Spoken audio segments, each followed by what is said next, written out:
Hey, this is Jim Edwards, and welcome to my hot tub. It's a balmy 24 degrees outside, and as you can see, there's snow on the ground.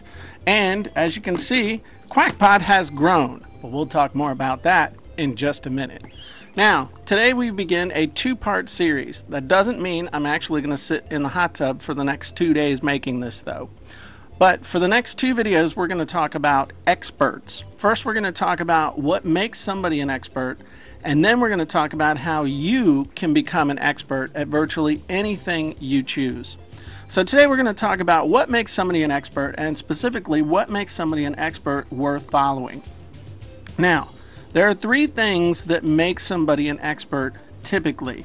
The first thing is what they know, and that can really be divided up into two categories: formal study and studying on your own, self-education. Now I will tell you, on the internet, especially when it comes to online business or anything like that, I'm going to trust somebody who's done more personal study than I am somebody who's just studied all the gurus and is doing what they say.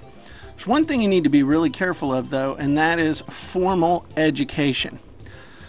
There are people out there saying that they have PhDs and saying that they have doctorates, and some of them really do. They refer to themselves as doctor this and doctor that, and they really do have a PhD from a legitimate educational institution. But I saw a guy on TV the other day who has a PhD literally from a strip mall and refers to himself as a doctor, and he ain't really a doctor in anybody's mind except his own and the strip mall university he got it from. So if somebody's running around calling themselves a doctor, you need to ask, hey, where'd you get your doctorate from, your PhD, and what's it in? Just a little word to the wise. So that's the first thing that can make somebody an expert: what they know, and they either learned it on the job, in their business, or from school. Second thing is what they do. Now, to me, this is the most important part of my measuring stick for whether somebody's an expert or not. What do they do? A lot of people know a lot of stuff and they don't do anything. But nothing proves you're an expert like results.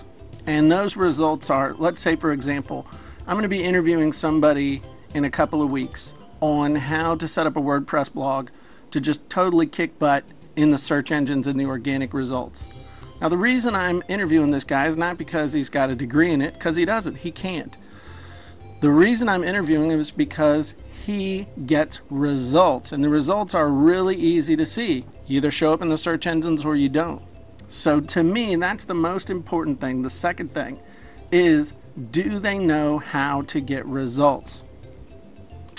And the third thing that makes somebody an expert, in my opinion, especially if they're selling information, is can they teach other people, and have they demonstrated the ability to teach other people so that they can get results? A lot of people know how to do a lot of things, but they can't teach it to somebody else. Now, that is a learned skill, so I'm not going to bust on somebody who knows how to do something who's still learning how to teach it to other people. But as far as that being an expert that you want to pay attention to, you want to see if they actually can teach it to other people, and you want to look and see if their students have been able to get results as well. You also want to avoid the hypey results, though.